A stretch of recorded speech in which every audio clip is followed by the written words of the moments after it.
अब तक हम लोग तुलसीदास जी के उद्भव की परिस्थितियों के बारे में, तुलसीदास के संबंध में देशी विदेशी विद्वानों के द्वारा दिए गए भावोद्गार के संबंध में, और भक्ति काल की काल सीमा और भक्ति काल के अंतर्गत जो काव्य धाराएं चल रही थी उनके बारे में, और तुलसीदास जी के जन्म और उनकी कृतियों से संबंधित कतिपय किंवदंतियों और उनके बाल्यावस्था से लेकर के ताउम्र उनके संघर्षों का संक्षिप्त किंतु सारगर्भित अध्ययन हम लोग किए यूजीसी की परीक्षा को ध्यान में रखते हुए। अब आज तुलसीदास के साहित्य से हम लोग परिचित होंगे। तुलसीदास जी के नाम से लगभग 40 से अधिक रचनाओं का नाम जुड़ता है, जिसमें प्रामाणिक रूप से 12 या 13 क्यों कर रहा हूं, इसके पीछे कारण है कि जो हनुमान बाहुक है वह तुलसीदास जी की कृति है या निर्विवाद रूप से और सर्व सम्मति से लगभग मान्य है। किंतु यह हनुमान बाहुक कवितावली का एक तरह से आनुषंगिक पाठ है, क्योंकि इसके संदर्भ में है कि जब तुलसीदास जी कली के प्रभाव के कारण, चूंकि उस समय भयंकर प्लेग आया था, प्लेग के कारण उनके शरीर पर बहुत सारे फोड़े हो गए थे और उनके बाजुओं में बहुत दर्द हो रहा था। तो उस दर्द से निवारण के लिए उन्होंने हनुमान बाहुक की रचना की थी। तो इस प्रकार तुलसीदास की अगर इस हनुमान बाहुक को आनुषंगिक ग्रंथ माने तो 12 रचनाएं प्रामाणिक हैं। अगर हनुमान बाहुक को अलग अस्तित्व प्रदान करते हैं तो तुलसीदास जी की कुल 13 रचनाएं विद्वानों के बीच मान्य हैं। इनमें किसी प्रकार का मतभेद नहीं है। और इन रचनाओं में 5 रचनाएं बड़ी बड़ी हैं और 7 रचनाएं या 8 रचनाएं लघु आकार की हैं, और उनके बारे में हम लोग जानेंगे। और उसमें भी विशेष रूप से हम लोग रामचरित मानस और विनय पत्रिका और कवितावली के बारे में विशेष अध्ययन हम लोग करेंगे, क्योंकि ये तीनों पुस्तक या तीनों ग्रंथ स्नातक से लेकर के यूजीसी या यूपीएससी की परीक्षाओं के लिए निर्मित पाठ्यक्रम में है। औरों पर भी विचार करेंगे, मगर संक्षेप में तो आ जाएं हम लोग सबसे पहले रामचरितमानस पर। तो रामचरितमानस एक चरित महाकाव्य है, और चरित महाकाव्य के जो भी लक्षण हैं उन सभी लक्षणों से यह पूरी और उन सभी लक्षणों को समेटने वाला और पूरी सफाई के साथ और पूरे जो उसकी कसौटियां हैं उन कसौटियों पर खरा उतरने वाला महाकाव्य है। वैसे महाकाव्य का पहला गुण है कि वह सर्गबद्ध होना चाहिए। तो मगर यहाँ पर तुलसीदास जी चूंकि परंपरा के पोषक भी हैं, मगर परंपरा को अपनी परंपरा में जो है ढालने में महारथ भी हासिल किए हुए हैं। इसलिए उन्होंने रामचरितमानस की रचना पुरातन जो भामह ने महाकाव्य के लक्षण में सर्गबद्धता को बताया है उससे अलग हट करके इन्होंने सर्गबद्ध रचना न करके सर्ग नाम न दे करके उसे कांड नाम से वर्गीकृत और करके उसका वर्णन किया राम के चरित्र का। वैसे मान्यता है कि रामचरितमानस की प्रथम बार रचना देवाधिदेव महादेव ने की, यानी कि राम के चरित्र का लेखन, मानसिक लेखन भगवान शंकर ने किया और उसको अपने मानस में रखे हुए थे। इसीलिए इसका नाम ही पड़ा रामचरितमानस। और इस रामचरितमानस की रचना तुलसीदास जी ने अवधी भाषा में की और यह मानस, रामचरितमानस, उन्होंने अपने गुरु नरहरि दास से सुनी थी सुकर खेत में। तो इस प्रकार यह रचना संवाद शैली में रची गई है और रामचरितमानस की मूल कथा का आरंभ भारद्वाज और याज्ञवल्क्य के बीच के संवाद से होता है और याज्ञवल्क्य तक यह कथा पहुंची है शिव जी के द्वारा पार्वती जी को सुनाए जाने के बाद। प्रसंग है कि भारद्वाज ऋषि जो प्रयाग में संगम के तट पर जिनका आश्रम था, वे संक्रांति के महीने में पूरे महीने राम कथा सुनाते थे अपने अनुसार, और जो भी भक्त आते थे वहां पर याज्ञवल्क्य ऋषि भी पहुंचते हैं। और जब स्नान वगैरह या जब आयोजन समाप्त हुआ तो सभी ऋषि महर्षि अपने अपने आश्रम की ओर जाने लगे। उस समय भारद्वाज ऋषि ने याज्ञवल्क्य का पैर पकड़ करके उन्हें रोका और उनसे कहा कि मुझे भ्रम है, आप राम कथा सुनाइए, क्योंकि मेरे सामने दो राम हैं। एक राम तो वे हैं जो अवधेश के कुमार हैं, एक राम अवधेश कुमारा तिनकर चरित विदित संसारा, और दूसरे राम वे हैं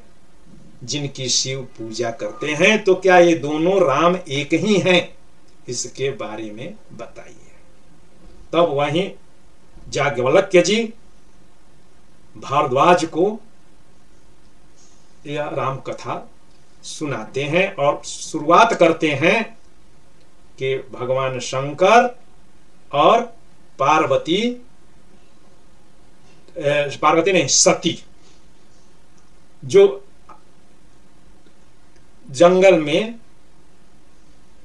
भटकते हुए राम से मिल गए और भगवान शंकर ने राम को श्रद्धा पूर्वक अभिवादन किया, राम का अभिवादन किया। यह देखकर सती को भ्रम हुआ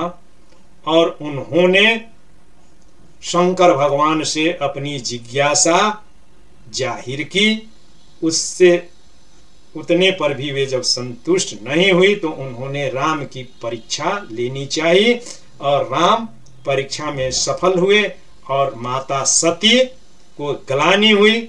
और माता सती के इस व्यवहार से रुष्ट होकर भगवान शंकर ने एक तरह से सती को त्याग दिया था और एक तरह से उपेक्षिता सती अपने पिता दक्ष के द्वारा आयोजित यज्ञ में सम्मिलित होती हैं। वहां पर अपने पति शिव की उपेक्षा देख करके वे यज्ञाग्नि में यज्ञ के हवन कुंड में अपने शरीर को समर्पित करके भस्म हो जाती हैं। और यह देख करके और इसकी सूचना जब शिव गणों को मिलती है तो शिव गण आकर के यज्ञ का भी ध्वंस कर देते हैं और वह सती पार्वती के रूप में हिमालय और मैना की पुत्री के रूप में अवतार लेती हैं। और उसके बाद पार्वती तपस्या करती हैं ऋषियों मुनियों और स्वयं राम के मनाने के बाद शंकर का विवाह पार्वती से होता है। इसमें कामदेव का भी जो है प्रसंग आता है कि कामदेव को भी शंकर इतने कुपित हो गए थे कि उनके व्यवहार से जो उन्हें उनके ब्रह्मचर्य को और उनकी तपस्या में जो है व्यवधान डाले थे, तो उन्होंने आंखें खोल करके अपनी तीसरा नेत्र खोला और कामदेव को भस्म कर दिया। तब देवताओं के मनुहार पर उन्होंने कामदेव को के आगे चल करके जन्म की कथा सुनाई और कामदेव की पत्नी रति को आशीर्वाद दिया, और यहीं से जो है कथा आरंभ होती है। और जब पार्वती शंकर के जो है धाम पर जो है जाती हैं तो शंकर से वो राम कथा सुनाने को कहती हैं। तो पहला संवाद शिव और पार्वती जी के रूप में होता है, और पहली बार राम कथा शिव जी पार्वती जी को सुनाते हैं। फिर उसके बाद वे राम कथा काकभुशुंडी जी को सुनाते हैं, और काकभुशुंडी जी ने वह कथा गरुण को और उसके बाद याज्ञवल्क्य को सुनाई, और याज्ञवल्क्य से भारद्वाज सुने, और भारद्वाज के बाद यह कथा विस्तार पाती है। और स्वामी नरहरयानंद जी को भी वह कथा प्राप्त होती है, और नरहरयानंद जी से तुलसीदास जी उस कथा को सुनते हैं, और उसमें वाल्मीकि रामायण और अध्यात्म रामायण से आधार सामग्री लेकर के रामचरित मानस की रचना करने बैठते हैं। अयोध्या में चैत्र शुक्ल नवमी यानी कि राम के जन्म दिन से वो आरंभ करते हैं, और विवाद है बावजूद यह है कि राम विवाह के दिन वह कथा पूर्ण होती है। चैत्र शुक्ल नवमी रामचरितमानस में तुलसीदास जी ने इस कथा के आरंभ के बारे में यह सूचना दी है कि नवमी भार भौम वार मधुमासा, नवमी भौम वार मधुमासा अवधपुरी यह चरित प्रकाशा, यानी कि रामनवमी के दिन, और वह संवत था विक्रम संवत 1631, और इसके का यह पूर्ण होता है 2 वर्ष 7 महीने और 26 दिन के परिश्रम या उनके द्वारा अद्भुत एक निष्ठ भाव से राम के चरित का गायन करने के बाद मार्गशीर्ष शुक्ल पंचमी दिन रविवार है, और विक्रम संवत 1633 को यह पूर्ण होता है। और मार्गशीर्ष शुक्ल पंचमी का यह तथ्य उनके शिष्य बेनी माधव दास जी के द्वारा दिया गया है, जो अधिकांश विद्वानों के द्वारा मान्य नहीं हो पाता है, क्योंकि इसमें तिथि और वार का मेल नहीं खाता है। बावजूद रामचरितमानस का आरंभ अयोध्या में हुआ, और अरण्य कांड तक रामचरितमानस तुलसीदास जी ने अयोध्या में बैठ करके रचा। और उसके बाद किष्किंधा कांड में एक श्लोक मिलता है, एक चौपाई में वे कहते हैं कि अब आगे का हिस्सा काशी में, तो अंत उसका या अंतिम अध्याय और अंतिम प्रसंग जो गरुण और काकभुशुंडी के बीच के संवाद में संपन्न होता है, जिसमें गरुण काकभुशुंडी से 7 प्रश्न पूछते हैं, और उन 7 प्रश्नों के समाधान के साथ ही रामचरितमानस पूर्णता को प्राप्त होता है। और इस प्रकार जो रामचरितमानस जिसका आकर ग्रंथ वाल्मीकि रामायण एवं अध्यात्म रामायण है, वह 7 कांडों में संपन्न होता है। जिसका पहला कांड है बाल कांड, दूसरा अयोध्या कांड, तीसरा अरण्य कांड, चौथा किष्किंधा कांड, पांचवा सुंदर कांड, छठा लंका कांड और सातवां उत्तर कांड। और कहीं कहीं किन्हीं किन्हीं रामचरितमानस में लंका कांड और उत्तर कांड के बाद एक लवकुश कांड भी जोड़ा गया है, जो छेपक है। मूल रूप से रामचरितमानस में लवकुश कांड नहीं है। तो और इन सातों कांडों में कुल मिला करके, ये सातों कांड जो है, जो जायसी पढ़ते समय हम लोग कड़वक शैली पढ़े थे, तो उसी जो है कड़वक शैली में है, जिसमें चौपाई और दोहा सोरठा आती है। तो इसमें होता क्या है कि 8 से लेकर के 12 तक अर्धाली, यानी कि चौपाई, दो चौपाई का मिला करके जो एक पंक्ति बन रही है, तो उसमें एक को अर्धाली कहते हैं। तो 8, 10, 12 अर्धाली युक्त चौपाइयों के बाद दोहा देने की जो है परंपरा के अनुसार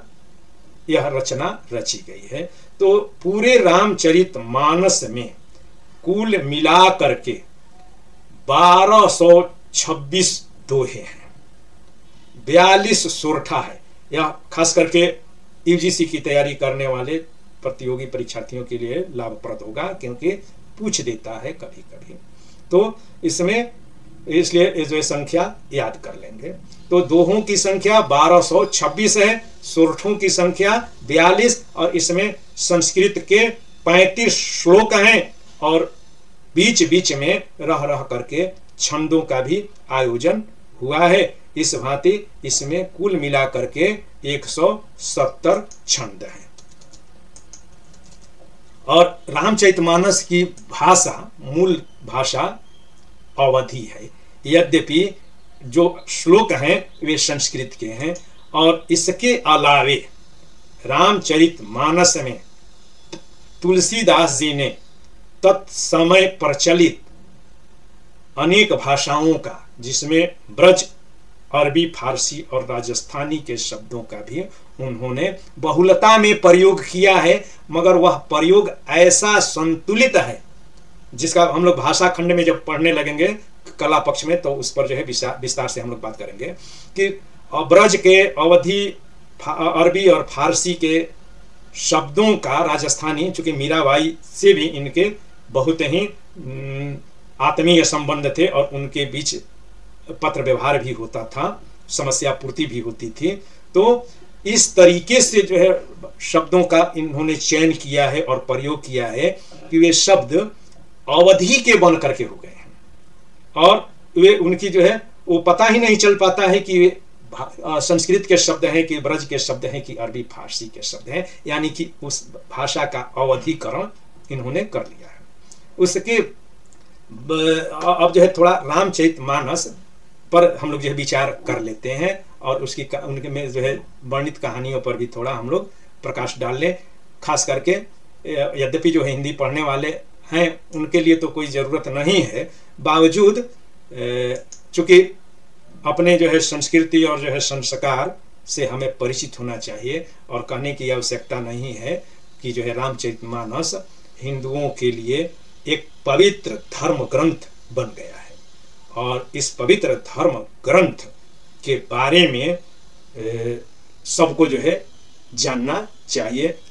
और इसलिए इस रामचरितमानस के 7 कांडों के बारे में भी संक्षिप्त जानकारी दे देना मैं उचित समझता हूँ। तो रामचरितमानस का तो की कथा का आरंभ कैसे हुआ ये तो हम लोग जान लिए कि शिव जी ने पार्वती जी को सुनाया, क्योंकि पार्वती जी को आरंभ में जब वे सती रूप में थी तो उनको भ्रम हो गया था, और उसी जो है भ्रम के निवारण के तौर पर इसकी कथा रची गई। तो 7 कांड हैं, और तुलसीदास जी के रामचरितमानस की जो है प्रसिद्धि का कारण क्या है, यद्यपि बहुत सारे रामायण लिखे गए, सिर्फ जो है रामचरितमानस की और वाल्मीकि रामायण की ही रचना नहीं हुई, बल्कि आप लोगों ने तो टीवी पर रामानंद सागर का सीरियल रामायण देखा भी होगा, जिसमें कि 24 रामायणों का वे जिक्र करते हैं। उसके अतिरिक्त भी बहुत सारे रामायण लिखे गए और सबसे अधिक रामचरित को लिखने का जो है की रचना का जो है श्रेय और उसे विस्तारित और प्रचारित करने का भी श्रेय बौद्धों को जो है जाता है, जिन्होंने राम के चरित्र को, और अलग बात है कि बुद्ध के समकक्ष या उनसे हीन दिखाने के लिए ही सही राम के चरित्र को पूरे दक्षिण पूर्व और मध्य एशिया, इंडोनेशिया तक, थाईलैंड, वियतनाम तक पहुंचाने का काम बौद्धों ने किया। उसके बाद जैनियों ने भी रामचरितमानस लिखा, जिस पर हम लोग जो है राम के चरित्र को लिखा, पौंचरी वगैरह हम लोग पढ़े हैं, देखे हैं, तो अब बहुत गहराई में नहीं जाएंगे। तो रामचरितमानस का प्रथम कांड है बालकांड, और बालकांड का आरंभ में तुलसीदास जी पहली वंदना करते हैं माता सरस्वती की, उसके बाद गणेश की, शंकर की, ब्राह्मणों की, संतों की, कवियों की, सज्जनों की, और यहाँ तक कि खलों की भी, यानी कि दुष्ट जनों की भी वे वंदना करते हैं, क्योंकि सर्वाधिक कष्ट या क्षति देव और जो है मानवों से नहीं, और सर्वाधिक क्षति उन्हें दुष्ट जनों ने ही जो है पहुंचाने की कोशिश की थी। इसलिए वो जो है कहते हैं कि दूर से ही दंडवत है भैया, मैं आपकी प्रार्थना करता हूँ, अभ्यर्थना करता हूँ, आप अपने काम में लगे रहिए और मुझे अपना काम निर्विघ्न निपटाने दीजिए। इसलिए तुलसीदास जी खलों की भी जो है वंदना बड़ी ही जो है श्रद्धा पूर्वक करते हैं, और वंदना के बाद कथा आरंभ हो जाती है याज्ञवल्क्य और भारद्वाज के संवाद के रूप में। और इसमें राम, शिव और पार्वती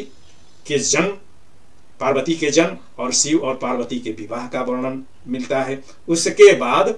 मनु और शतरूपा की तपस्या, और तपस्या के उपरांत उन्हें राम को या विष्णु के अवतारी को अपना जो है पुत्र बनाने का आशीर्वाद मिलता है। और जब राम का जन्म हो जाएगा तो राम को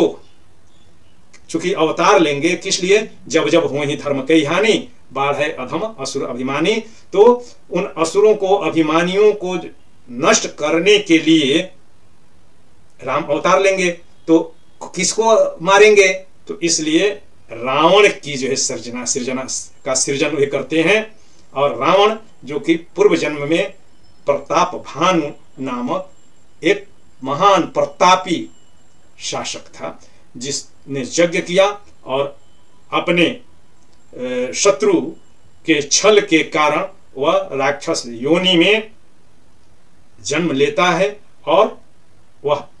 पूरी धरती पर देवलोक, सुरलोक, समस्त जो है लोकों में वह अपना आतंक फैलाता है, और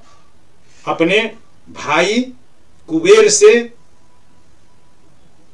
लंका छीन करके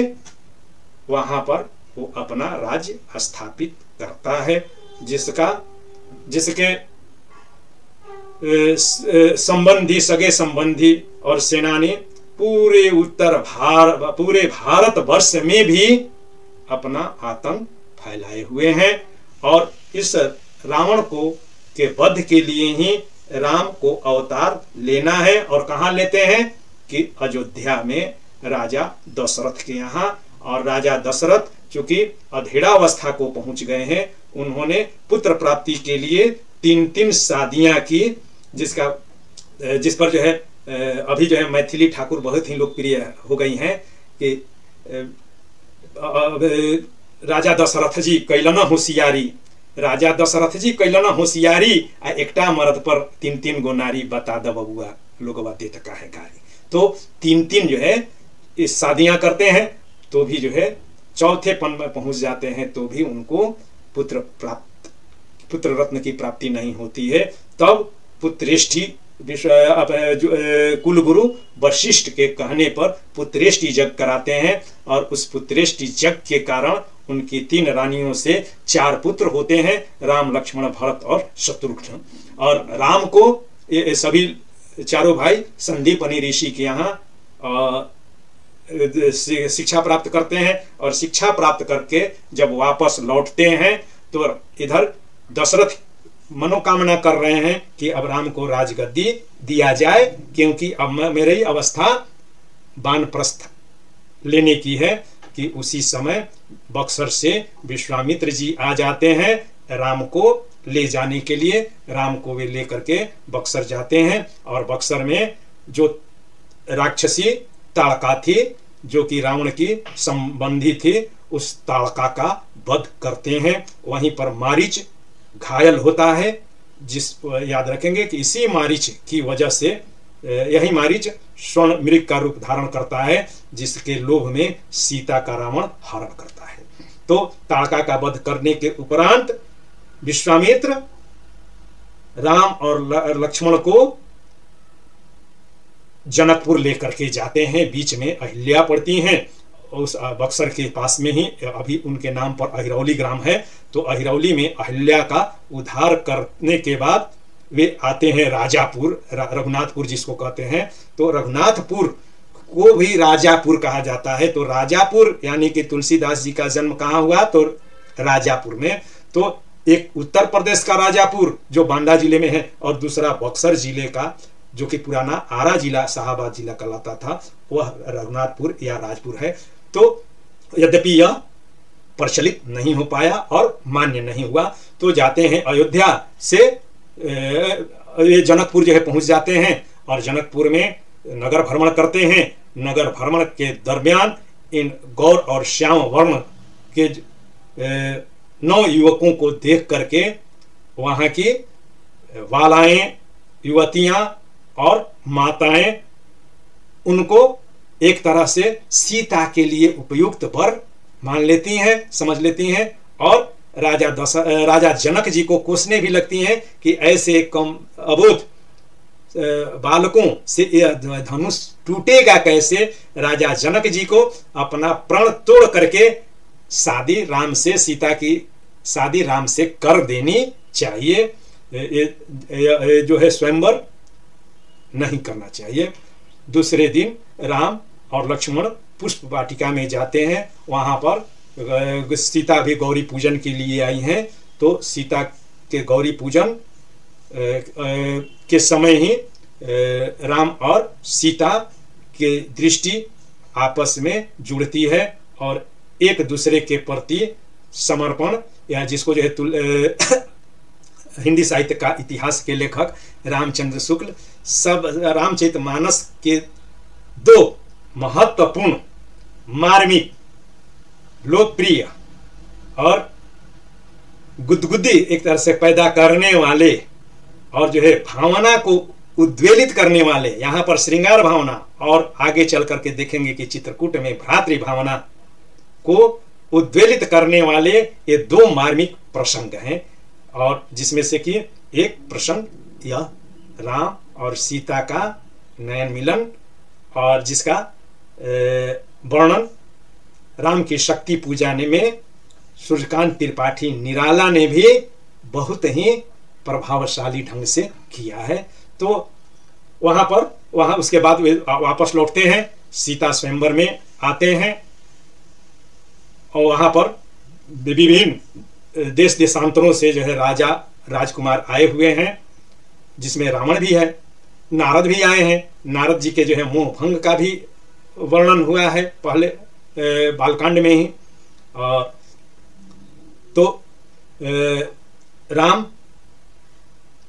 अभी तक प्रयास नहीं किए हैं धनुष को उठाने का, और सभी राजा राजकुमार धनुष उठाने में विफल रहे हैं। इस पर राजा जनक बड़े ही जो है क्रोधित होते हैं, और उनको ग्लानि होती है कि जो है, और व्यथा होती है और वे कहते हैं कि भले ही सीता कुमारी रह जाए, वीर विहीन वसुधा में जानी, यानी कि यह धरती जो है वीरों से रहित है। उस समय हनुमान लक्ष्मण जो है क्रोध करते हैं, मगर राम और विश्वामित्र के कहने पर वे शांत हो जाते हैं। और विश्वामित्र का आदेश मिलने के बाद राम धनुष को उठाते ही नहीं है, वरन प्रत्यंचा पर जो है प्रत्यंचा चढ़ाते समय धनुष टूट जाता है। तो उसके बाद सीता राम का वर्णन करती है। और रामचरितमानस में तो ये है कि उसी समय धनुष भंग के बाद परशुराम जी आ जाते हैं, मगर गीतावली में ही तुलसीदास यानी कि तुलसीदास जी के परशुराम लक्ष्मण संवाद को ले करके वे जो है खुद जो है बदतो व्याघात के शिकार हो जाते हैं कि वे गीतावली में दिखाते हैं, बताते हैं कि परशुराम जी का आगमन तब होता है जब राम सीता और सीता की जो है शेष तीनों बहनों का, राम के शेष भाइयों के साथ जब शादी हो जाती है और जब बारात लौटने लगती है, उस समय उनका आगमन होता है। तो अब बारात जो है लौट जाती है और उसके बाद आता है अयोध्या कांड। अब राजा दशरथ ये तय कर चुके हैं कि राम को राजगद्दी दे दी जाए। यह देख करके देवताओं में हलचल मच जाती है कि अगर राम राजकाज में व्यस्त हो जाएंगे तो इस धरती को रावण और उसके अनुयायियों के अत्याचार से कौन बचाएगा। इसलिए वे लोग सरस्वती के पास जाते हैं और सरस्वती से कहते हैं कि राम को के राज्याभिषेक में व्यवधान डालो। सरस्वती आती हैं और मंथरा की, जो कि कैकेयी की दासी हैं, मंथरा का मति हरण कर लेती हैं और मंथरा कैकेयी की मति हर लेती हैं, यह बता करके कि इसमें आज तुम्हारे जो है पुत्र ननिहाल गए हैं। भरत उस समय भरत अपने अनुज सुमित्रा पुत्र शत्रुघ्न के साथ अपने ननिहाल कैकेयी गए थे। तो इसमें जरूर जो है दुर्भिसंधि है। तो और इससे जो है कैकेयी का की भी बुद्धि फिर जाती है और कैकेयी कोप भवन में चली जाती हैं और कोप भवन में दशरथ के मनाने जाने के बाद उनसे वह दो वरदान जो है मांगती है, या दो, जो कि पूर्व में उनके द्वारा दिए गए वचन, जो कि देवासुर संग्राम में दशरथ के रथ की सारथी बनी कैकेयी के जो है युद्ध कौशल और युद्ध में उनके द्वारा की गई सेवा के मध्य में देने का विचार किया था, जो कि उस समय पूरा नहीं किया जा सका था कैकेयी की वजह से ही। उस जो है बकाया वरदान को मान करके, बकाया उपहार को मांग के रूप में कैकेयी ने राम को वनवास 14 वर्ष के लिए वनवास और भरत को राजगद्दी मांगी। और दशरथ बहुत मनाने का प्रयास किए, मगर नहीं, न तो कैकेयी मानी और न राम ही माने। राम ने वनवास जाना स्वीकार किया और राम के साथ ही उनके अनुज लक्ष्मण और अर्धांगिनी सीता भी उनके साथ लग गई और वे लोग वन को राजसी आहार व्यवहार विचार और वस्त्राभूषण त्याग करके तापसी का भेष धारण करके वन की ओर चल पड़े। रास्ते में निषाद राजगुह आते हैं, नदी पार करवाने के लिए आते हैं और अपनी भक्ति प्रदर्शित करते हैं। राम के चरित्र के प्रति संदेह के तौर पर बहाना जो भी हो, राम की भक्ति पाने के लिए राम के चरण की को धो करके ही अपनी नाव पर चढ़ाते हैं, क्योंकि उन्हें यह जो है चूंकि आशीर्वाद लेना है और राम ऐसे आशीर्वाद तो दे नहीं सकते थे, तो उन्होंने उनके चरण की धूलि से अहिरौली में अहिल्या के तरण के जो है प्रसंग को उद्धृत करते हुए राम को अपना पैर धुलवाने के बाद ही नाव पर चढ़ने की अनुमति दी कि अन्यथा अगर जो है राम की चरण की धूली पड़ जाएगी तो पत्थर की जो है शिला स्त्री बन गई, ये तो काठ की नाव का क्या हश्र होगा। तो इसलिए बिना, और यही जो है नाव मेरी जीविका का आधार है, तो नाव को जो है धुलवाने के लिए नाव पर जो बैठाने के बाद ही धुलवाया और उसके बाद पार किया और राम चित्रकूट जो है पहुंचे। और जब भरत लौटे तो भरत चित्रकूट में जा करके राम को मनाते हैं, मगर राम वहां से राम मानते नहीं हैं। तो भरत उनकी खड़ाऊं लेकर के वहीं से उस खड़ाऊं को राम के प्रतीक रूप में रख करके राजकाज चलाने लगते हैं और राम वहां से आगे बढ़ जाते हैं दंडक वन में। और उस दंडक वन में उनका